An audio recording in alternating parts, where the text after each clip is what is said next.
Welcome back, everybody, to What Really Matters. I'm Tablet Deputy Editor Jeremy Stern with you in Los Angeles. I'm here as always with Walter Russell Mead, Tablet news writer, Global View columnist at the Wall Street Journal, and distinguished fellow at Hudson. Let's start with this week's news. First story of the week. Republicans across the country are rallying behind Texas Governor Greg Abbott's legal standoff with the federal government at the southern border, intensifying concerns about a constitutional crisis amid an ongoing dispute with the Biden administration. At issue is concertina wire that the Texas National Guard has been using as a barrier between the Rio Grande and Shelby Park. In a 5-4 decision earlier this week, the U.S. Supreme Court sided with the Biden administration when it vacated a lower court's ruling that prevented Border Patrol agents from cutting the wire to apprehend people who had crossed the river. As the Texas National Guard and state troopers continued to roll out the wire and prevent federal agents from accessing much of the park, according to the Texas Tribune, Abbott continued to publicly challenge the ruling. He declared that Texas was under a, quote, invasion, giving the state the constitutional right to defend itself, and claimed that President Biden's practice of paroling migrants into the country amounted to a refusal to enforce current immigration laws. Walter, is this news or faux news? Well, it's a confused, hot mess. I mean, at one level, it is news in the sense that Southern governors who, by first sending illegal immigrants into blue cities by trains and buses and planes, which the media said, "Oh, this is terrible, this is terrible." And it turns out it's become a really hot issue in these blue cities, who suddenly, when they're facing the consequences of our absence of a border along our southern boundary, are feeling it and don't like it, and wonder about whether this is going to divert resources from current citizens. So I think Governor Abbott is sort of doing this again, in a sense. They understand that even a majority of Democrats think the White House policies on migration are crazy, insane. And the more the White House is forced to try to defend it, the worse it looks. Now, somehow I don't think that this is Fort Sumter of a new civil war. What I notice is that technically the state remains legally able to put wire up, and the feds remain legally able to cut the wire.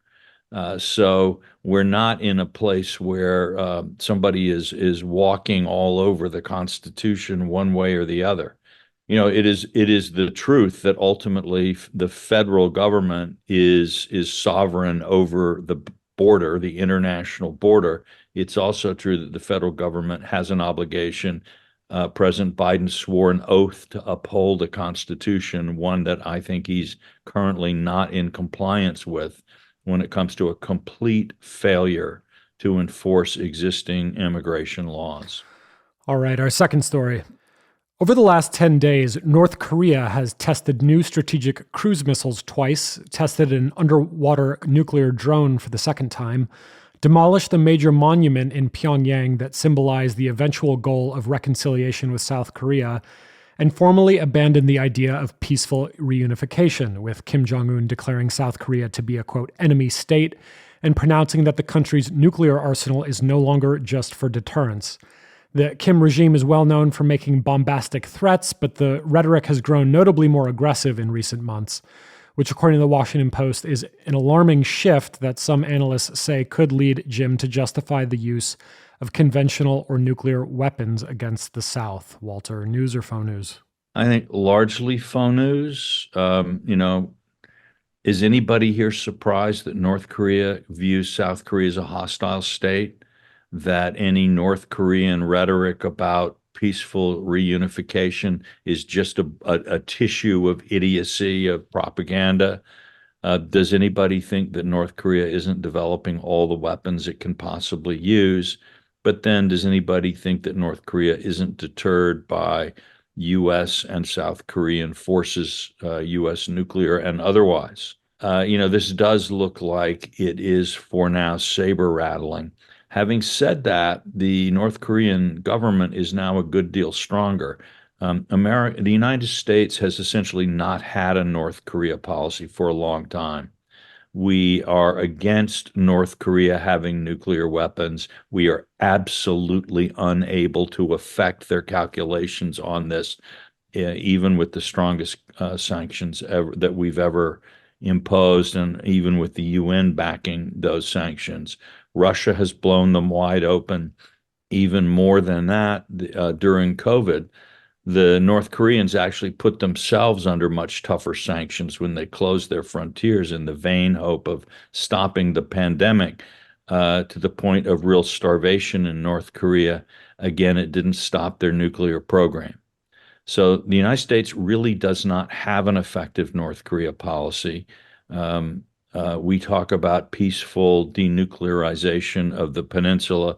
That's about as likely as peaceful unification on North Korea's terms. So here we are.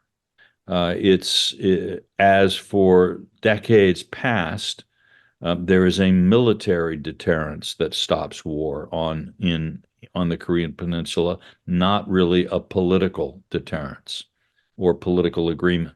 So what happens? North Korea continues to try to become stronger, looking for some way out of the box. But in the meantime, even if these weapons don't enable North Korea to attack the South, focusing his entire economy and political strategy on nuclear weapons allows Kim to hold on to what he thinks is most important, which is the absolute uncontested dynastic power of the Kim dynasty in North Korea. It means, in some sense, the international sanctions protect him. He does not want a normal trading relationship with the United States or with China. North Korea is a guppy in economic terms. It has, I think, a GDP last time I looked was about $22 billion, but that's very hard to make sense of when they don't really have a currency that means much, and the economy is on such a strange foundation. But in any case, there are dozens of companies in the United States, China, and Japan that are bigger than the size of the entire North Korean economy. So to open his country to the world would really mean a fundamental shift in power inside the country. He's not going to do that. Here we are. About all we can do is make sure that we and our allies are strong enough armed and are prepared to resist any aggression, so that hopefully, as has been the case since the 1950s, aggression won't occur. On those last couple of points, I mean, what do you make of reports that North Korea is increasing its cooperation with Russia and Iran, even as their relations with China, I think, don't seem to be all that steady? Are the North Koreans a major part of this axis of resistance, or are they still kind of an outside irritant? Well, look, they're certainly, obviously, they're helping Russia and Iran, and we should assume that if there are any issues left in the Iranian nuclear program, the North Koreans are willing and able to help them get over that. So we should probably be reducing our estimates of the time it would take Iran to go from having produced a critical mass of fissionable material to being able to put it in bombs and put those bombs on delivery vehicles. I think that's a real likelihood. Beyond that, the North Koreans are really happy to have a relationship with Russia because they don't want to be entirely dependent on China. Their whole goal is total sovereign independence. In a sense, they might be John Mearsheimer's favorite country. They want to make domestic politics irrelevant in their country, and they want to pursue pure sovereignty without regard for any other concerns.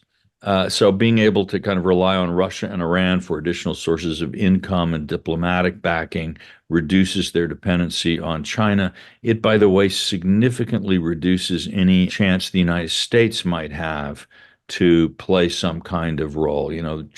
President Trump's flirtation with Kim was in part about North Korea's desire to put some distance between itself and China.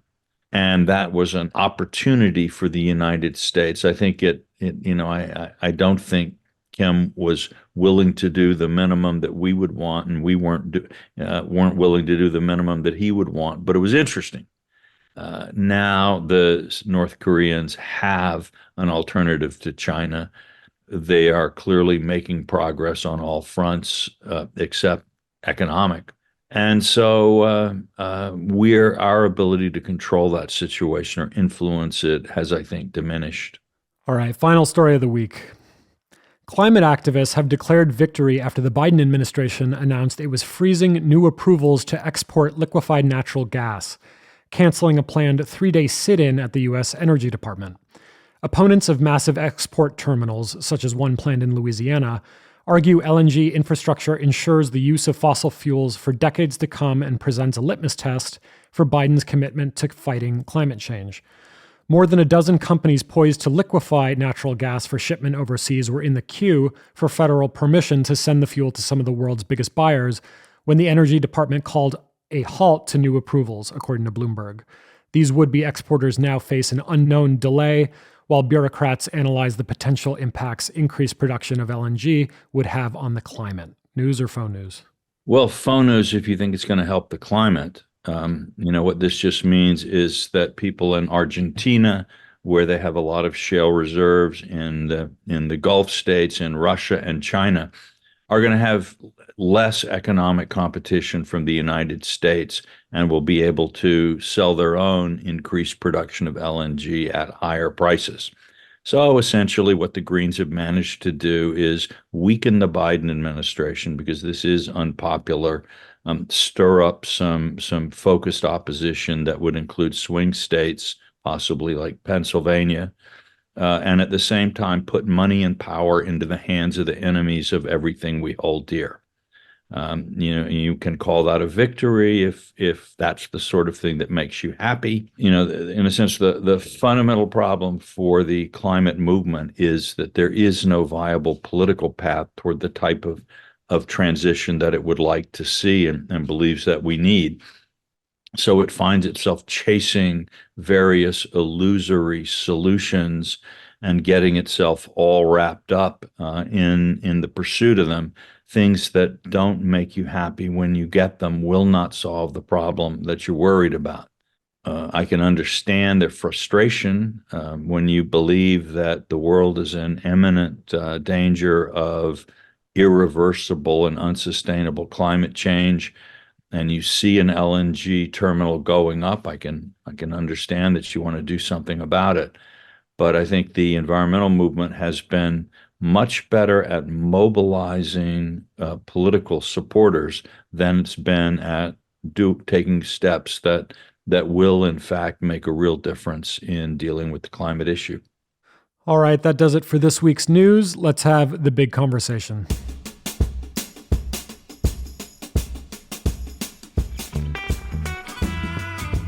So, by now, I'm sure most of our listeners are aware that earlier this week, 3 Americans were killed and at least 34 were injured at Tower 22, a small base near the Jordanian-Syrian border, in a drone attack by an Iranian proxy militia. It was the first time since the outbreak of the Gaza war that Iran's proxies have killed Americans.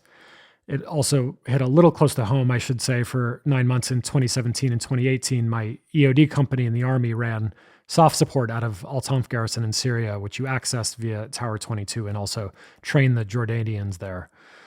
The public response, at least so far from the Biden administration, has been a little mixed. A senior administration official told the Wall Street Journal that at this stage, quote, the United States does not believe that Iran was intending to start a wider war with the attack. Another official told Axios after the attack that the administration, quote, believes a ceasefire in Gaza is key to reducing regional tensions. And all this comes as CIA chief Bill Burns was sent to the region to broker a potential deal in which Hamas would release the remaining hostages in exchange for the IDF withdrawing from all of Gaza's cities, pausing all fighting for 6 weeks, and releasing 3 times as many Palestinian prisoners. Now, it's of course possible that the White House is saying a lot of this in public while quietly preparing for a significant retaliatory measure against Iran. But it does seem to fit a pattern going back to the Obama administration in which we kind of go to what seem like excruciating lengths to ensure responses to Iranian violence, even in this case against Americans, are, quote, proportionate and non-escalatory, even if it means they're not really that effectively deterrent. And the big development in the last few days seems to be that at least the initial U.S. response to the Iranian-backed killing of American soldiers is American pressure on an ally that's currently fighting an Iranian proxy to accept what in Israeli politics would be considered battlefield defeat. Now, in past episodes of the podcast, you've alluded, Walter, to the role that the 2015 JCPOA, or the Iran nuclear deal, has played in the administration's handling of Iran. And I thought it might be a good opportunity to go back about a decade now and really revisit that deal, in which senior members of the current administration also played a significant role. You personally testified to Congress in 2015, warning of the dangers the deal represented. So tell us what Obama and now Biden administration officials saw in that deal beyond a simple non-proliferation agreement. And how did Israel and, let's say, the Saudis too fit into the world the Iran deal made? Well, Jeremy, I think I should at least say something about what you say at the beginning of that introduction. That you sort of begin with a lot of thoughts about the present, and then we want to go back almost 10 years in time. Look, I think there are a lot of things tangled up in your analysis of what's happening right now, and we may know a little bit more by the time our listeners hear the podcast. But I think we should straighten some of that out. The Burns negotiations are not necessarily aimed at providing a battlefield victory for Hamas. If Israel pauses for 6 weeks and gets the hostages back, and then at the end of the 6 weeks the ceasefire is over, I wouldn't call that quite a defeat. Obviously, Israel would have to think hard about how it resumed fighting and under what conditions and for what purposes. But it's, in itself, in outline, that is not a proposition that an Israeli government, I think, would dismiss out of hand. And as far as I can tell, the Netanyahu government has not. And I suspect that Hamas is going to be the one that raises the most objections to this proposal. So I think to kind of see a sort of unified field theory of the administration looking to respond with a capitulation is a bit premature here, and not fully justified by what we're seeing. And at the same time, the president has said he has decided on a form of retaliation and said that it will be serious. The question of whether he attacks Iran directly or attacks proxies, what does he do? I think we have to see what he does before we can start analyzing exactly how it fits into the changing landscape of U.S. policy. Whether in fact it is so weak that it invites more attacks, or it is, as he would hope, nicely judged to be strong enough to deter attacks, but not so provocative as to launch a war. That's a very difficult target to hit, but let's see what he does before we leap to a judgment about it. And at the same time, I think the notion that the administration folks are floating that we can relax because Iran is not trying to launch a regional war is, frankly, a little bit idiotic. Of course, they're not trying to launch a regional war. If Iran wanted to launch a regional war, there are a lot of things it could do that would guarantee that would happen. They could attack U.S. troops. They could send Iranian forces over the border and slaughter U.S. troops in Iraq. They could mount a whole series of attacks. Hezbollah could attack U.S. forces in the Mediterranean with some of the 100,000 plus missiles. There are a lot of things. If Iran wanted to start a war, it could start a war. So it's kind of it's a red herring to say our clever analysts who have been discerning all of these careful things and filtering them through our incredibly sophisticated political analysis have finally determined with a 78 probability that it's just those folks could just stay home and stop working. It doesn't really matter. It's obvious. But at the same time, what is Iran trying to do? It's trying its own version of China's cabbage leaf strategy, which is to say to keep advancing your power bit by bit, but slowly enough so that you don't trigger an overwhelming American response. And gradually you create a climate or a situation in which you were so much better positioned than the Americans that the Americans don't have many choices and they're all bad, which makes it then likely that they'll continue to retreat even as you begin to escalate your responses. So the Iranians have a strategy. The strategy is to keep pushing the envelope against the United States. It's a little bit of a combination of boiling the frog slowly, turning up the water gradually. And it's also about gradually picking away at American confidence, at the confidence of our allies. And this strategy, by and large, is working.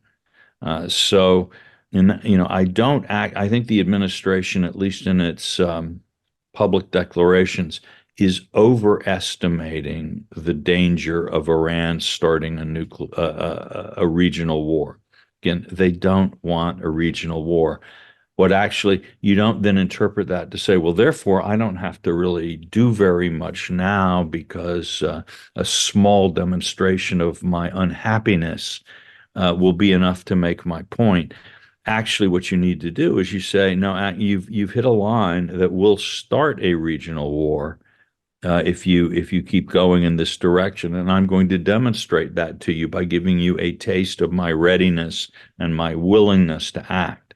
My guess is the administration is going to fail that test, but I'm not going to predict it. I'm not going to oracularly declare that that's what will necessarily happen.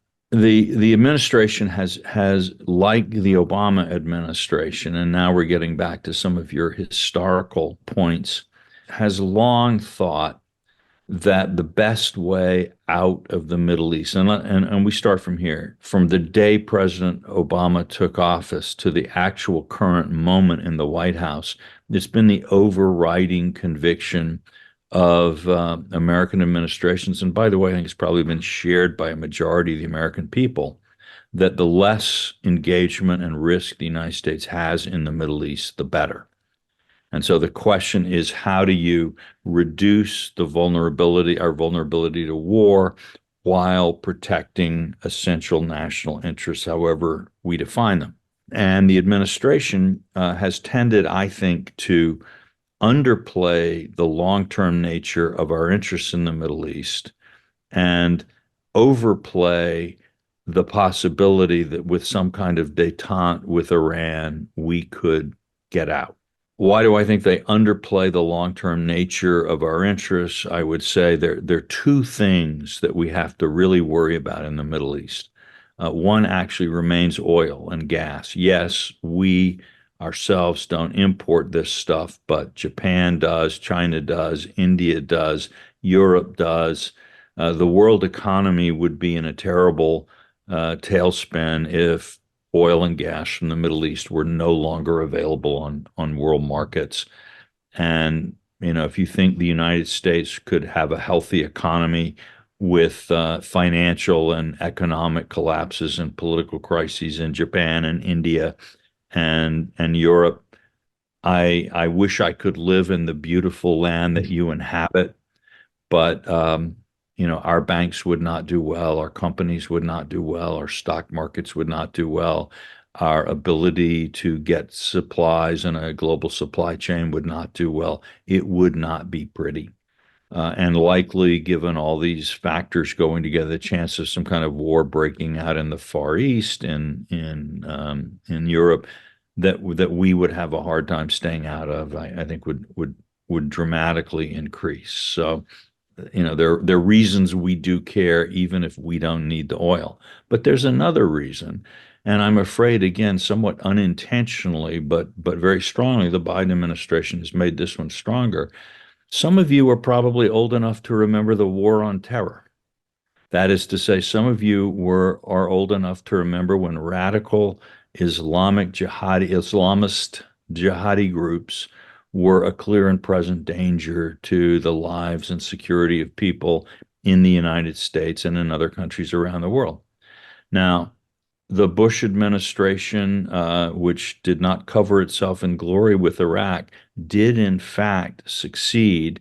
A combination of military, political, and intelligence and policing operations managed to put that danger somewhat on the back burner. The jihadi movements felt that they were losers, and more public opinion in many of those countries saw these sort of religious, revolutionary, radicalizing movements as both kind of disgusting, like ISIS beheading and raping people and selling slaves, but also losers. ISIS, we're the new caliphs. We're going to conquer the world. We're going to show the West what's what. And then the West crushes them more or less like a bug. That's not a great look. Unfortunately, we've taken that for granted. We've said, that's done. All right. So now what's happened in the last couple of years? Well, I hate to tell you this, but the Taliban defeated and humiliated the United States of America in Afghanistan. And it was not simply that we withdrew from Afghanistan, it's that we withdrew in a very disorderly, and one could even use the term shameful way. And so lots of all over the world, people who are drawn toward this kind of ideology and worldview kind of perked up their head, pricked up their ears a bit. Good news from Afghanistan. We've also seen running across Africa. We don't pay a lot of attention to this in our news. We're more interested in farm strikes in Paris than revolutionary militant movements sweeping across large spaces of Africa. But the jihadi groups have had a tremendous amount of success. Again, we can, in some part, I think, thank the brilliance of President Obama and his approach, where the attack on Libya and the destruction of the Gaddafi government just released large numbers of jihadi fighters and enormous quantities of weapons that have ever since then been spinning out across the African continent and have taken over substantial chunks of territory and revenue and created a sense of exhilaration and coming victory. Now we add on to that October 7th and the Hamas attacks. And again, I think if the Israelis can continue to fight, I don't think Hamas is going to win a military victory here, but it's not clear whether they will. And in any case, right now, the psychological impact of this is reverberating. Here, the Arab governments, the Egyptians, the Saudis, they haven't been able to do anything in decades. Now, suddenly, Hamas, with the axis of resistance, has risen up and killed the Israelis in their own homes. And now for weeks, it's been fighting a very, very tough battle. Think about the contrast between this battle and the Six-Day War, when in 6 days, the Israelis just swept across the Middle East. Now, in 6 weeks, they're not retaking the very small and not very heavily armed, in a conventional sense, Gaza Strip. Okay? The jihadis around the world, radicals around the world, alienated young people looking for something to believe in, and around the world are seeing something new. The Iranians are pumping money into this. I don't know where they get all that money, but they're getting it. The Russians during the Cold War were big supporters of this kind of terror. I would not be surprised to see Putin sort of throwing in a bit of support here and there. And the Chinese, by the way, have been very, very good about disciplining and crushing their own Islamic population, the Uyghurs. So much so that I think they're happy to play with fire outside of China, because they're increasingly confident they can control it inside, and they know that various Islamist governments won't say a word or raise a hand against China. So, oil and terror. We are tied to the Middle East in ways we do not necessarily want to be, but we can't just change our minds and leave. Now, beyond that, the hope that we could get out of there by somehow making a deal with Iran, I think has always had two problems. Number one, the Iranians don't want to help us do that. My own view was, even when they signed the JCPOA, what they're saying is, fine, we'll pause our nuclear stuff for a while, and you'll give us a ton of sanctions relief, and we'll use that money to build up the Houthis and Hezbollah and Hamas and all of our proxies, and increase our influence and we'll develop other things. We won't develop the nuclear stuff, but there are lots of technological things, part of modernizing our weapons industry, that we will work on. And then perhaps someday when we're better armed, we'll cheat a little bit on the nuclear deal. We don't know.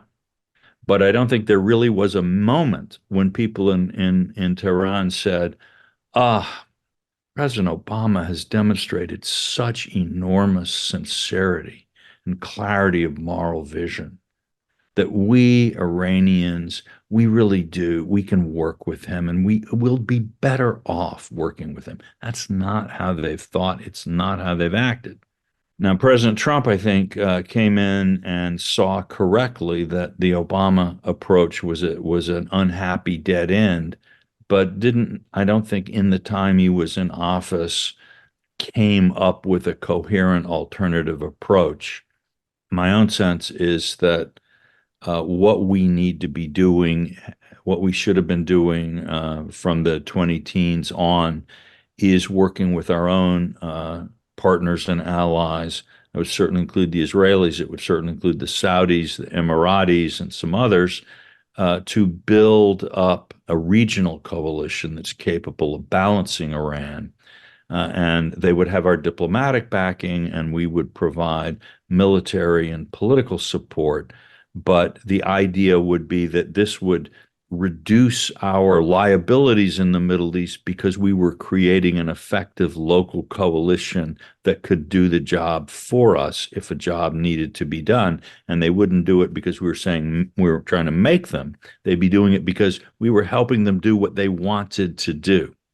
And I think that has been the great diplomatic and political opportunity and the best way to reduce America's commitments and liabilities in the Middle East since 2012. And tragically, both President Obama and President Biden have just failed to see it. They thought they saw some other things that they liked better. So, I think President Biden, to give him credit, did understand once Iran rejected the JCPOA, and once Iran had again demonstrated its unrelenting hostility, did realize that he actually did need to work more closely with Israel and Saudi Arabia. And to this day, while we may not like everything the administration has been doing in response to the October 7 attacks, I think most people would say his policies, both toward the Saudis and toward the Israelis, are significantly better than they were in the first year plus of his term. Something has changed in their thinking. Not enough, but something significant has changed, and we need to acknowledge that if we're going to have a good analysis of what's going on. All right, that does it for the big conversation. Let's end on the tip of the week.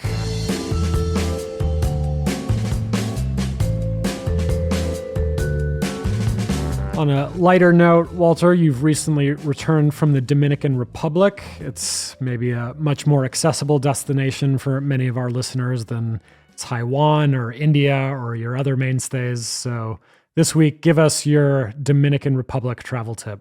Jeremy, as you note, I will go anywhere for peace, to advance the cause of peace, even the Dominican Republic.